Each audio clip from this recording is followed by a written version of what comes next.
Hi. So I wanted to cover graphing just a tiny bit and actually talk about phase changes. When is a good time to change phases, and what is too soon or too late to change phases? But I wanted to cover some tricks of graphing. So as you can see, I've just plotted these data. I have my graph right here. I haven't done the x or y axis, so know that this is not an ideal graph, but make sure you delete these if it's the same behavior. And I've already changed the colors and lines because my Apple computer gives a colorful graph, it just because it's different phases, and this is how I have different phases. This is my baseline, intervention, and baseline again, and intervention again. So the graph gives you four different colors for each. So I've already changed here, and in case you weren't most fluent in this, I wanted to review just to help you out. So you click on this line and it becomes colorful. Then I right click on it to go to format data series. Then I get this side option. The bucket is the sign for coloring, and there is line options, this yellow line right here. I'm gonna make it black. Then I go to marker, which is your data shapes. I'm gonna make it an open circle to match these ones. So there's gonna be no fill. So it's blank inside, just a regular circle. And if you want to change the color, it will be here that you pick black color or whatever color you want, but it's actually supposed to be just black and white. So I'm going to say no fill, and border, I'm going to make it black. So my marker is now these open circles. So changing phases, I'm going to insert a phase line, so we can have a line to show phase changes. And to change this also, this is a solid line. I'm gonna make the color um, black right here. So if this is a behavior that I want to decrease, it the first data point already was 23. Let's say this is hitting behavior, and this individual is already displaying fairly low rates, so I take a second data point, and now they go really high up, and which is good for the sake of behavior change because I want to decrease this behavior. These two might have been anomalies. This individual was sick or tired. So if I change phase right here after my third data point, this would be too soon because my trend is an increasing trend, but there is no stability. I cannot tell if the next data point is going to be high or low because there is no predictability of my data. So this would be changing it too soon. And we talk about generally aiming for 3 to 5, closer to 5 data points before we change phases. If I change right here, this would be also too soon because I am changing phases when the behavior is already on the low side. It is already on the decreasing trend. So if I get my intervention data, which are either high or low, I would have no idea, no way to say if it had anything to do with my intervention. If I change right here, this might be okay if it is real life because it, for the most part, there is an increasing trend. It is only going up. We know this individual has some low days, but if possible, if it's not a dangerous behavior and if it's feasible, I we would like at least one or two more to at least have some kind of a pattern. Now, if this was a behavior that needs to increase, let's say this is exercise behavior.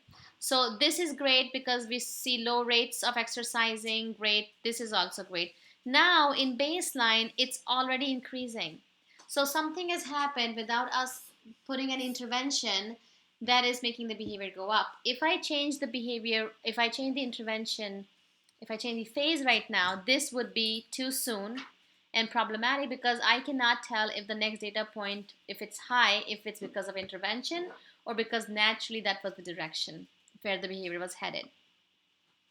Here it goes down, and if I'm in rush, I may quickly change here, but my confidence in my intervention is not going to be high because was this third data point an anomaly or is this an anomaly? So it would make sense to continue taking data and see what the next baseline does.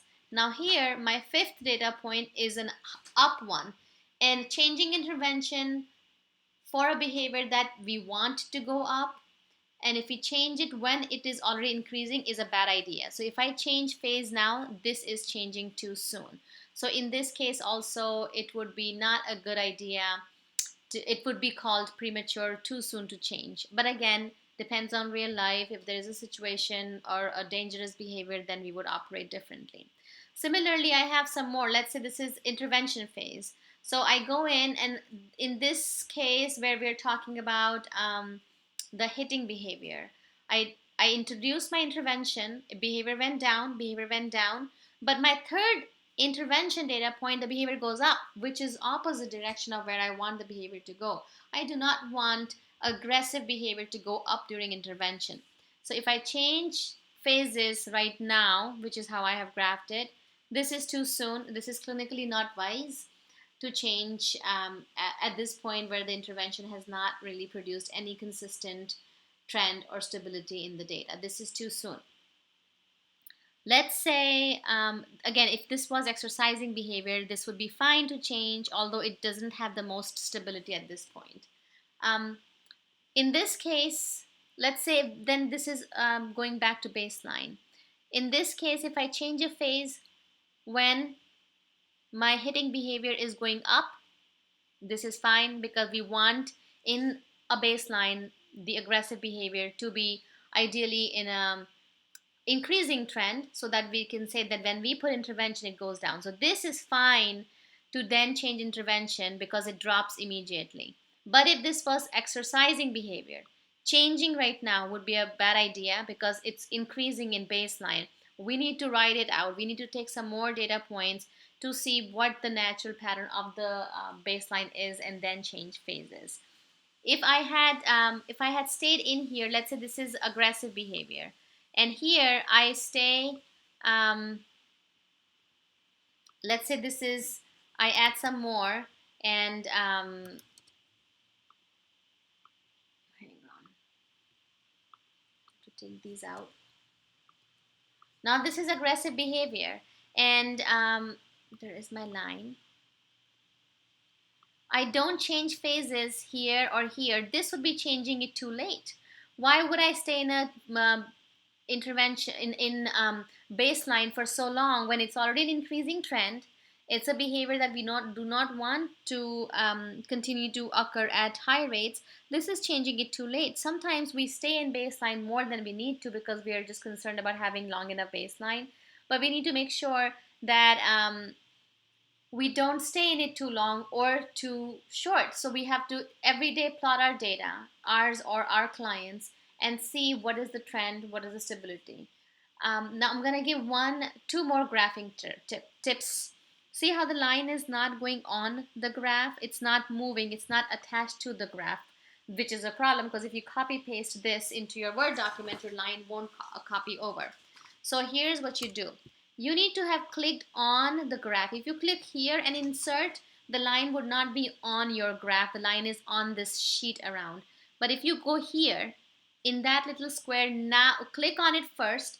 Well, let's get rid of these lines. It's just these lines are not a good idea. So now this is the sheet. This is the area of this selected sheets. This is my graph. So I click on it. I make sure these little squares are here to tell me that it is selected. Then I say insert shape line, and I insert my line. Well, I'll fix it later, but now, okay, that can be moved. Now my line is moving with my graph. So when I copy paste it, now my line is gonna be glued to it. Another thing to do, the best thing to do with your graph is you click on your graph, and when you are in your graph selected area, so you have to double click it. See, if I just click here, it's doing nothing. If I click here, it's not showing my graph options up here. I double click it. Now I see graph options. This is all my graph options. I click on move chart. You can also move chart by right clicking on your graph and move chart. Move chart as a new sheet, and I can even name it as exercise. And okay, now I have this big size graph, which is much easier for me to work on, and my sheet isn't covered with a graph box, so it's clean for me to look at, and I have nicely labeled. So when you have a client, you let sheet B, I usually label it as data data sheet, and then I move my data sheet, and then I make my graphs, move them to different sheets, so that it's a big size graph, and I can work around, and I can even then I can just right click, copy it, and paste it onto my Word document. So those are the things that I wanted to cover today. Enjoy the video and enjoy nice summer and sunny weather.